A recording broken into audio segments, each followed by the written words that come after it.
আমি আমার দল এবং পার্টির সমগ্র নেতৃত্বের কাছেও ক্ষমা চাইছি যে আজকের এই সাংবাদিক বৈঠক দলের বিরুদ্ধে না এবং দলের কোনো নেতৃত্ব এবং কেউ যেন এটা ব্যক্তিগতভাবে না নেয়।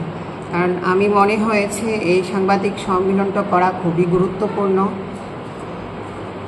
আপনারা সবাই অবগত রয়েছেন যে গত 23 আগস্ট 2024 সালে 12 নং ওয়ার্ডের কর্পোরেটর শান্তনা সাহা যেভাবে পরিকল্পনা করে আমাকে মারা হয়েছিল এবং আমার গলা থেকে সোনার চেন ছিনিয়ে নিয়ে গেছিল এবং সবার সামনে, যেটা এফআইআরে সমস্ত কিছু ডিক্লেয়ার করা আছে।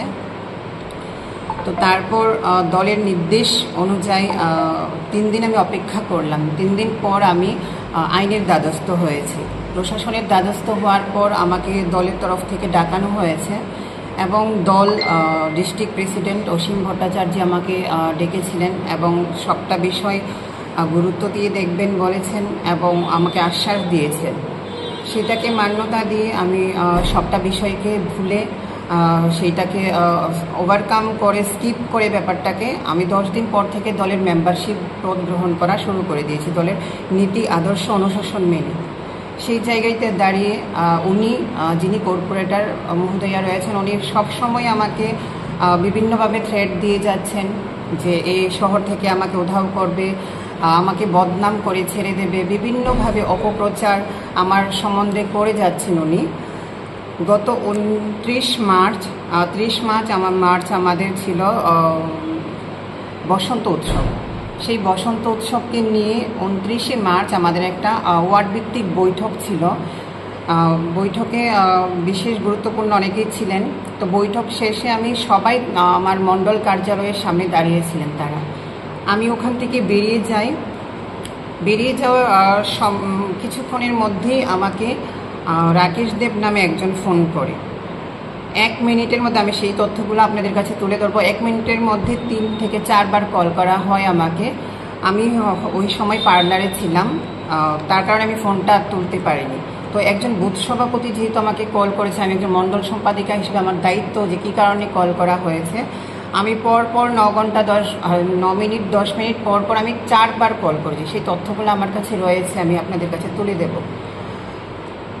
তার কিছুক্ষণ পর, ঘণ্টাখানিক পর আমি যখন নিজ বাড়িতে চলে যাই, সুমন চক্রবর্তী নামে একজন ছেলে আমার বাড়িতে যায় এবং বলে যে মণ্ডল কার্যালয়ে নাকি কর্পোরেটর মহোদয় ওনার মোবাইল ফেলে গেছে। তো সেই কথা শুনে আমি রীতিমতো চাবিটা দিয়ে দিই ওর হাতে যে দেখার জন্য যে আছে কিনা। 1 ঘন্টা পর চাবিটা এনে আমাকে রিটার্ন করে যে অফিসে কোনো রকম মোবাইল ফোন পাওয়া গেছে না। তো আমি আবার ওকে বলি যদি মোবাইল ফোন হারানো যায় ওনার, সেটা একজন কর্পোরেটরের মোবাইল যেহেতু একটা গুরুত্বপূর্ণ বিষয় থাকতে পারে, আপনি বলুন যে পুলিশের দ্বারস্থ হতে এবং এটা জিপিএস ট্র্যাক করার মাধ্যমে যদি পাওয়া যেতে পারে। আমি বলছি সুমন চক্রবর্তীকে।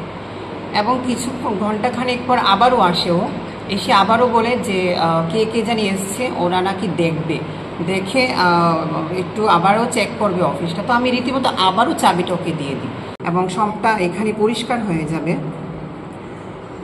মোবাইলটা তো বর্তমানে কর্পোরেটরের কাছে আছে। আরেকটাও কথা আমি আপনাদেরকে বলছি, যে সময়টা আমি আগে একটু ভিডিও ক্লিপটা আপনাদেরকে তুলে দেব।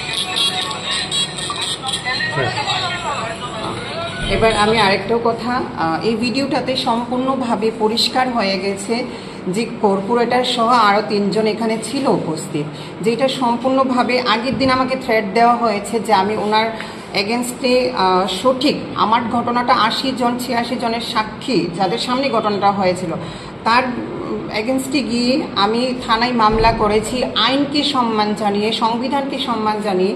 তারই বদলা নেওয়ার জন্য উনি আমাকে চ্যালেঞ্জ করেছে যে আমি ওনাকে কিছু করতে পারিনি আইনের দ্বারস্থ হয়েও, কিন্তু উনি আমাকে জেলে পাঠাবে এবং সেই হুমকি দিয়ে পর